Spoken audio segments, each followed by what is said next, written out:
article was written by Lorraine Nowlin, and it reads Black Women's Caucus Statement Against Gender Ideology. We, the members of the Black Women's Caucus of Women's Declaration International USA, believe that it is crucial for Black women to denounce gender identity ideology. This ideology promotes the idea that sex is nothing more than a social construct and that an individual can choose to be a man or woman regardless of her or his sex. Gender ideologues employ the forced teaming tactic against Black women in order to shame us into being work mules for their campaign of male sexual privileges that they call transgender rights.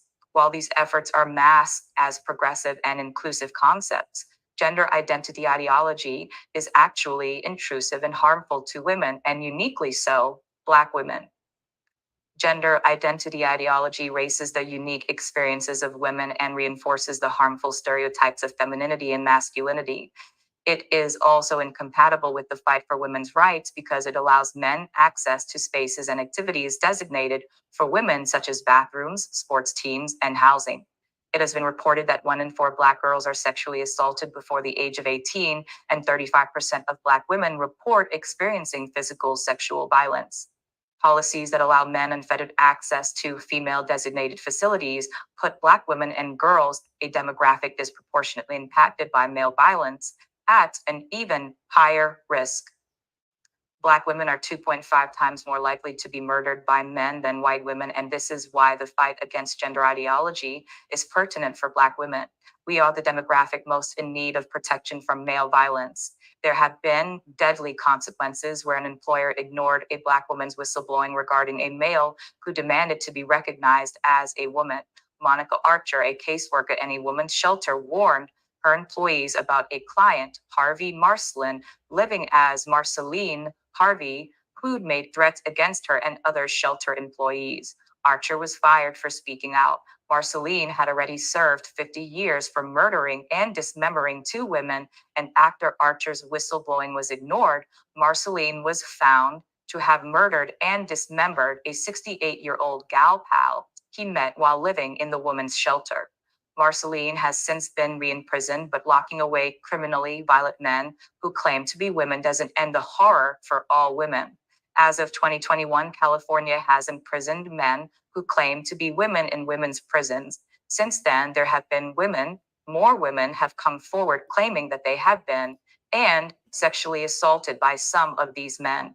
Studies have shown that even when men claim to be women, they display a typical pattern of male criminality with respect to violent crimes. Additionally, 49.7% have been convicted of sex crimes. Therefore, incarcerated women are forced to be housed with male criminals of whom half have a history of sexual violence. Since Black women are 7 times more likely than white women and more than twice as likely as Hispanic women to be incarcerated during their lives, these inhumane conditions of incarceration disproportionately and unfairly affect the maligned and especially vulnerable group of Black women.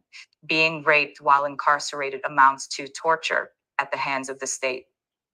Black girls are another vulnerable subset of the Black female population who have already borne the brunt of gender ideology. In 1993, Luis Morales, a man pretending to be a woman along with his boyfriend and fellow member of the Almighty Latin King and Queen Nation gang, kidnapped a 13-year-old Black girl named Ebony Nicole Williams. Ebony was brutally and repeatedly raped and tortured by Morales, and who was motivated by sexism and racism. Morales' boyfriend, Carlos Franco, then mercilessly stomped on Ebony's neck until it was broken before both men packed her petite body into a box, dumped the box near an expressway, and then set the box on fire. The violence Morales and Franco inflicted upon Ebony was so extensive that they or she could only be identified through dental records. In 1996, Morales was sentenced to 25 years in prison for Ebony's murder. He suggested that he avoided the rape conviction due to his gender identity.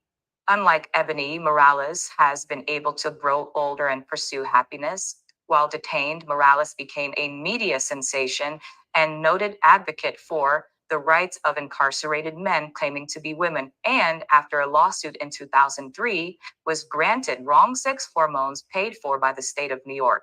Since being paroled in 2018, Morales has appeared as a member of the Sylvia Rivera Law Project's Advisory Committee. To honor Ebony's memory and to protect other Black girls, we stand unapologetically against gender ideology. The impact of gender ideology is not only being felt in the area of male violence against women, it is also a socioeconomic issue. Men overall receive a disproportionate amount of sports scholarships funding compared to women, and Black women and girls make up only 9% of student athletes, making men who pretend to be women eligible for sports scholarships designated for women and girls further disenfranchises Black women and girls from opportunities to fund their education. Also, Black women are especially likely to be homeless due to inability to find affordable housing. Classifying men as women further aggravates the disparity. When we include men in female designated housing programs, we do so at the expense of Black women. We urge all Black women to denounce gender identity ideology and instead advocate for policies that protect the rights of Black women and girls. This fight is especially crucial for Black women as we are the demographic most in need of protection from male violence, but with the least access to that protection. We must stand up against any movement or idea that seeks to erase our experiences or undermine our fight for equal justice, safety, and dignity. Black women have spent decades undoing the trauma of colorism, hair texturism, and featureism. We can't then turn around and embrace a movement that encourages self hate and perpetuates the same standards of femininity that were used against Black women and girls. We can't teach our daughters the lie that we can be born in the wrong body and expect them to feel comfortable with their skin color, hair texture, or other bodily features. It is against our best interest as Black women to support gender ideology, and we urge other Black women to support women's rights instead.